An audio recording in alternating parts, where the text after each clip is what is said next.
আসসালামু আলাইকুম। আসসালামু আলাইকুম। ভালো আছেন? এখানে কে কে থাকেন? বাসায় কে কে থাকে? বাসায় আমার পরিবার থাকে। পরিবারে কয়জন? পরিবারে হচ্ছে আমার ছেলে তিনটা, ওয়াইফ আর আমি, আর মা। ছেলে তিনটে কি করে? ছেলে লেখাপড়া করে, দুইটা শারীরিক অসুস্থ। দুইটো আপনার মতন? এই একটা কেশনে রোগে আর কি, শারীরিকভাবে অসুস্থ। আচ্ছা, বয়স কত ছেলে মেয়ের? একটার বয়স 16 বছর, একটা 14 বছর, একটা 3 বছর থেকে বেশি। আপনার দেশের বাড়ি কোথায়? আমাদের দেশের বাড়ি ওখানে। আচ্ছা, চলতে খুব কষ্ট হয় না?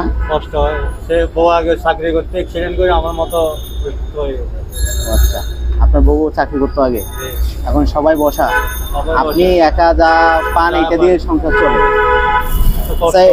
এটা হচ্ছে আমাদের এই ভাই বন্ধু মিলে, আমরা সবাই মিলে আপনাদের জন্য, আপনার মতন যারা আছে তাদের জন্য আমাদের পক্ষ থেকে জি। কিছু ঈদ উপহার, জি। আপনি এগুলো নিয়ে আপনার ফ্যামিলির সহ ঈদ কাটাবেন। জি আলহামদুলিল্লাহ। ঠিক আছে? জি আলহামদুলিল্লাহ। রোজা রাখেন, জি আলহামদুলিল্লাহ। রোজা রাখবেন আর আমাদের সবার জন্য দোয়া দোয়া করবেন। করবেন আলহামদুলিল্লাহ। এটা আল্লাহর হস্তে, এটা আমাদের পক্ষ থেকে আপনাকে পাঁচ প্লেটটা হাসি দেন, ধন্যবাদ। একটা হাসি দেন।